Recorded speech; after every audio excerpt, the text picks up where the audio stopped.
compte rendu de la 32e réunion du Conseil de ministres. Le président de la République, Félix Antoine Tshisekedi Tshilombo, a présidé ce vendredi 21 février 2025.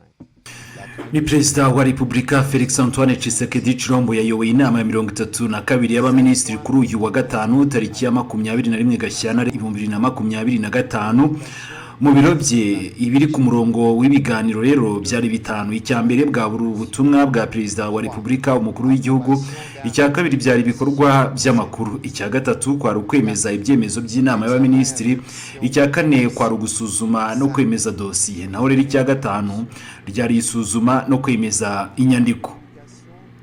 Ubutumwa bwa Perezida wa Repubulika bwari bushingiye ku ngingo ebyiri. Ingingo ya mbere, akamaro ko kunoza imibereho Nicorette lozenges are clinically proven to start fighting cravings in just 2 minutes. Gisirikare.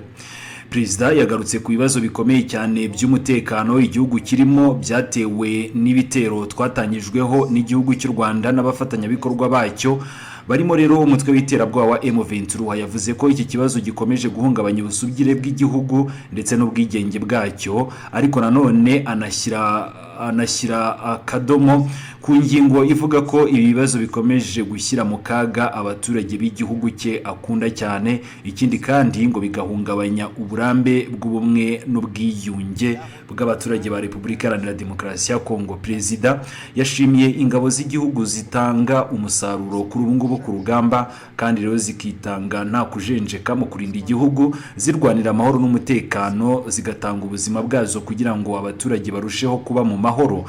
Yashimangiye ko inshingano za leta kuri ubu ngubu ari ukubaha ibyangombwa byose bikenewe kugira ngo babashe kunoza neza umurimo wabo kandi bafite morali. Perezida yasabye ko guhera uyu munsi hashyirwa mu bikorwa ingamba zihutirwa zo kongera amafaranga y'ingabo, tukabongerera imishahara cyane cyane, ariko tureba cyane ku bari ku rugamba. Yanasabye ko hongerwa ubufasha ku miryango y'abasirikare bari ku rugamba, by'umwihariko abasirikare bagiye babura ababo, imiryango yabo igiye gutangira guhabwa impozamarira kugira ngo nabo rero boroherezwe mu buzima bwabo bwa buri munsi. Minisitiri w'Intebe nawe yiyemeje gutangiza ibiganiro byimbitse mu rwego rwa guverinoma kugira ngo hongerwe imishahara n'uduhimbazamusyi tw'ingabo, ndetse hanashyirweho agashimwe k'inyongera ku bari ku rugamba. Perezida yasabye ko noneho uburenganzira bwose bw'ingabo bwubahirizwa kuko bikwiye, kandi bagahabwa uburenganzira bwose butangwa ku gihe. Perezida yagaragaje ko abasirikare bari ku rugamba bagenda bacika intege kubera ko nta morali. Agaragaza ko rero igihe kigeze noneho ngo batangire kwitabwaho, bongererwa imishahara, imiryango yabo ibona ku mafaranga abafasha mu buzima bwabo bwa buri munsi, ikindi kandi abasirikare bakabona uduhimbazamusyi duhagije. Ni mu buryo nk'ubwo ngubwo guverinoma izasabwa gushaka inzira z'uburyo bwo gushyiraho stati yihariye igenewe abana babyawe n'abasirikare bari ku rugamba, by'umwihariko mu bijyanye no kwivuza, amafaranga y'ishuri n'ibindi byangombwa by'ibanze. Tukaba rero twifuza ko imiryango y'abasirikare bari ku rugamba ihabwa noneho uburyo bwo kubaho bworoshye. Ni muri urwo rwego umukuru w'igihugu arifuza ko abana bazajya bavurwa cyo kimwe n'imiryango y'abasirikare, ikindi kandi bakarihirwa mu mashuri ku buntu. Ibyo byose ntibizakomeza gutera morale abasirikare bacu bari ku rugamba, maze nabo rero bakarwana noneho n'umutima wabo wose, bagasubiza inyuma umwanzi waduteye. Raporo kuri ibi byemezo iratangira gushyirwa mu bikorwa mu byumweru bike cyane biri imbere, ariko kandi zatangira mu minsi 7 gusa. Ingingo ya kabiri yibanze ku kamaro ko kwita ku mikorere isanzwe y'inzego za leta. Guverinoma yiyemeje gutanga serivisi rusange kandi zigatangwa neza. Turifuza ko igihugu cyacu kiyoborwa n'umukuru w'igihugu Perezida Tshisekedi kiba igihugu kiri ku ruhando mpuzamahanga mu bijyanye no gutanga serivisi nziza, nta ruswa, nta cyene wabo. Ibyo byose nibyo dushaka gushyira imbere, kubera ko umwanzi abyifashisha ku mbuga nkoranyambaga agaragaza ko turi igihugu kidashoboye. Niyo mpamvu rero umukuru w'igihugu yahisemo ko dutangiza iyo gahunda yo gutanga serivisi nziza.